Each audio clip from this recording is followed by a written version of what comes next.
Queridos irmãos, queridas irmãs, bom dia, amigos da comunidade de Jesus.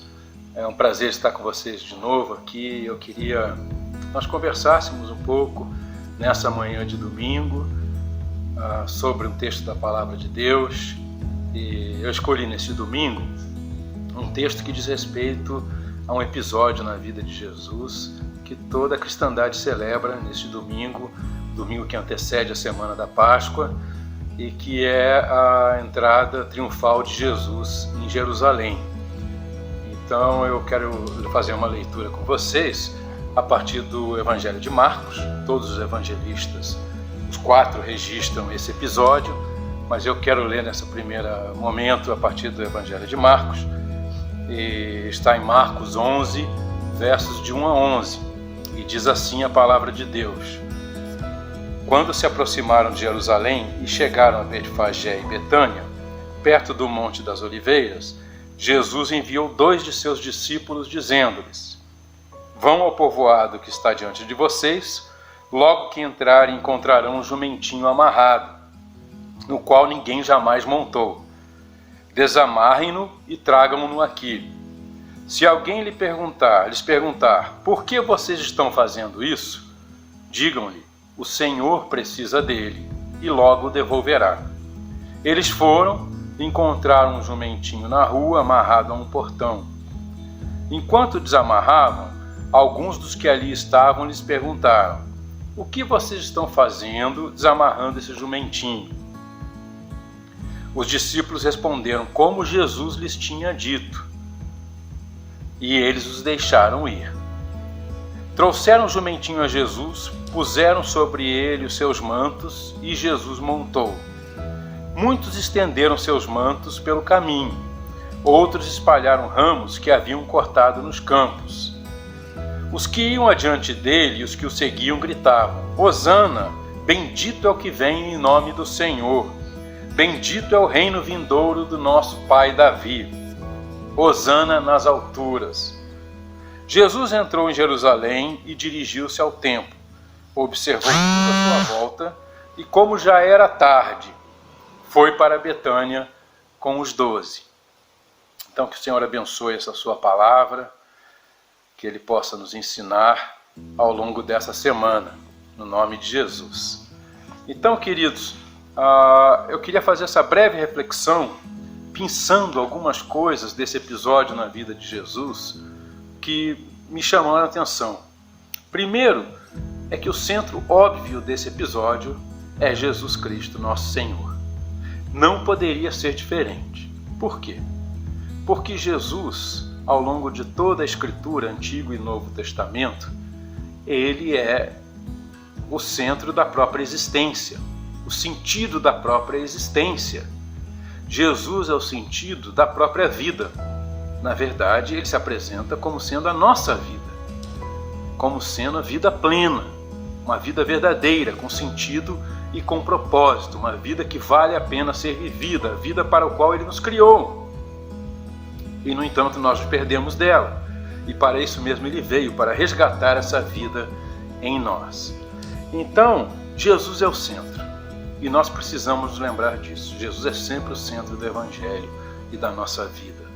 Muitas vezes nós colocamos a carroça na frente dos bois, ou seja, nós na frente de quem deveria ser o centro, que é Jesus. Nós temos que olhar para Jesus. O Evangelho aponta para Jesus. Amém? A segunda coisa são os personagens secundários desse texto, que são os discípulos, os seguidores de Jesus, os discípulos mais próximos de Jesus. E Jesus não os deixa de lado, eles são importantes para Jesus. Todo seguidor de Jesus é importante para Jesus. E Jesus, com esse episódio, quer ensinar aos seus discípulos, não exatamente às multidões que estão ali, que vão se juntar, mas aos seus discípulos. E os discípulos o que fazem? Os discípulos, eles seguem Jesus de perto. Eles observam atentamente tudo o que Jesus faz. Eles silenciam e prestam atenção ao que Jesus está falando. Eles param e meditam e refletem na vida de Jesus, no que Jesus está realizando mesmo sem entender tudo. Eles naquele momento entendem muito pouco, mas eles param, refletem, observam e fazem como Jesus mandou, como diz o texto. Então isso é o que um discípulo faz. E nós, como discípulos, como seguidores de Jesus, precisamos nos perguntar se nós temos parado para contemplar Jesus, para observar Jesus, para aprender de Jesus, silenciando nossas próprias vozes, nossos próprios clamores internos, para ouvir o que Ele tem para nós, o que Ele quer nos ensinar, nos mostrar e nos fazer compreender. E nós temos que confessar que muitas vezes não temos tempo para Jesus. Nós temos tempo para tudo e pouco tempo para Jesus. E Ele é o centro. Ele é aquele que entra montado no jumentinho e é aclamado como Rei dos Reis, Senhor dos Senhores, como Messias, ou no grego, Cristo, ungido de Deus para libertar o seu povo, para trazer salvação. Então, nós como discípulos precisamos ver se estamos fazendo como um discípulo, não é mesmo? Nós precisamos parar, ouvir, silenciar, aprender e procurar fazer como Jesus dá o exemplo e nos ensina. O terceiro grupo que aparece nesse episódio de Jesus são as multidões. E as multidões, por incrível que pareça, nesse episódio, elas fazem o que tem que fazer realmente, o que Jesus espera que elas façam. Tanto é assim que um outro evangelista vai registrar que os fariseus, os mestres da lei, tentam interromper esse episódio, tentam fazer com que Jesus pare, com que os discípulos parem, com que as multidões parem. Criticam e questionam.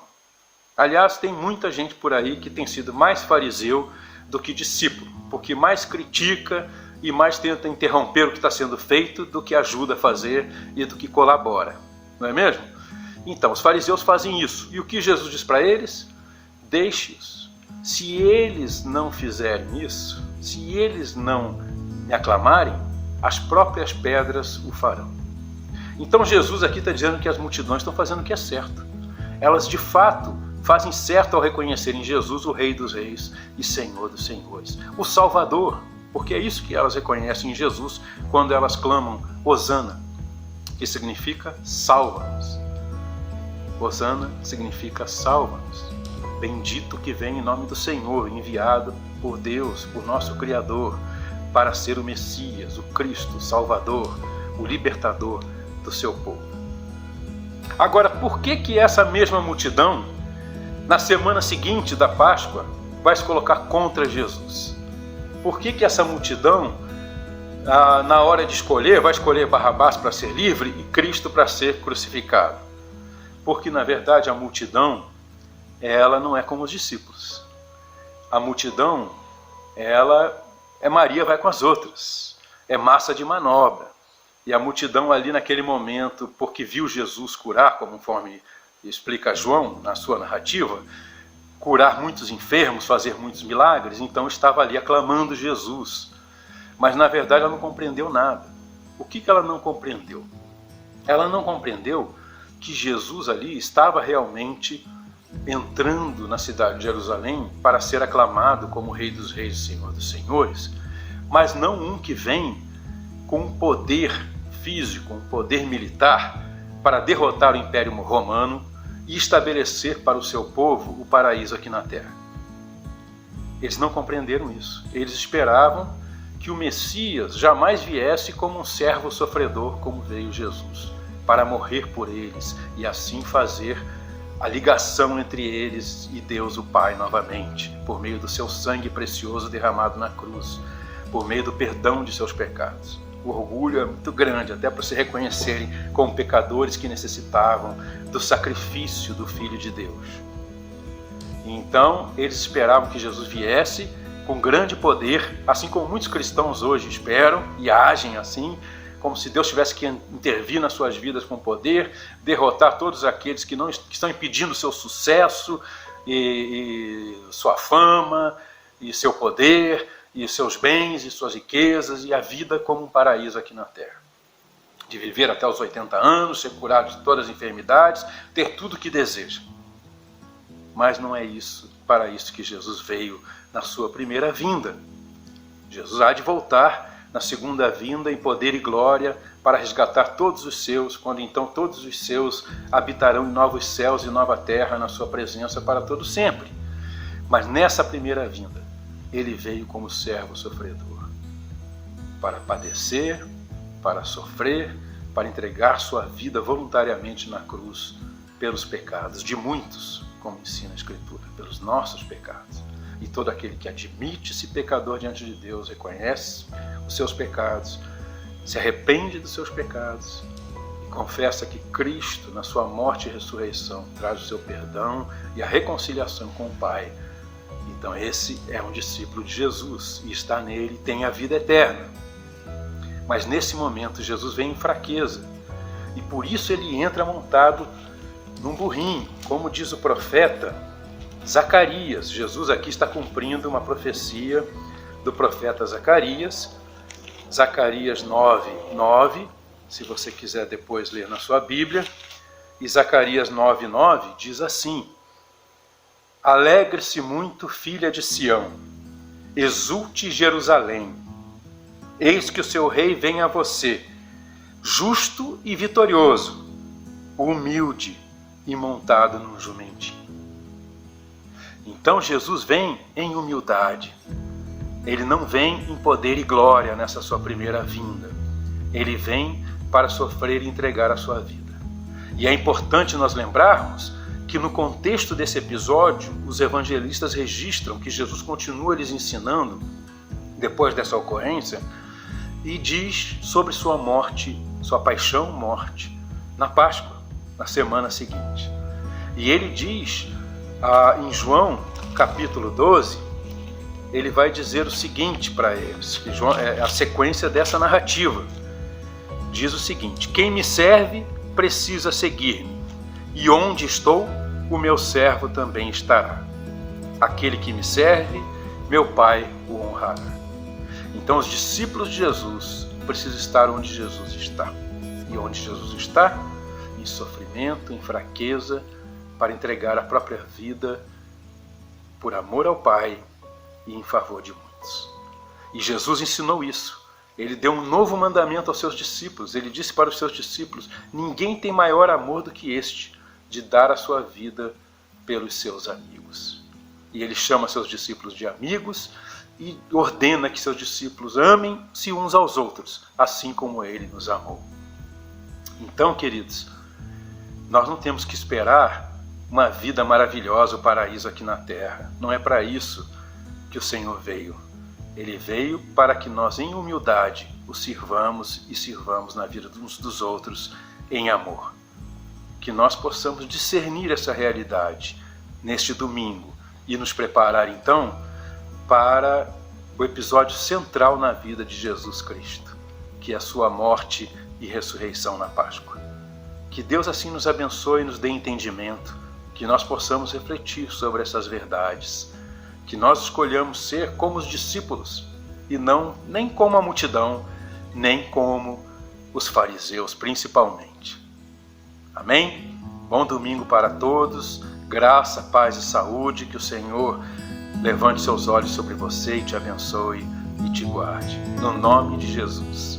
Se você quiser compartilhar nos nossos grupos, você é bem-vindo e nós vamos estar orando por todos e por tudo aquilo que for colocado. Agradecemos a sua presença, o seu prestígio, no nome de Jesus. Amém.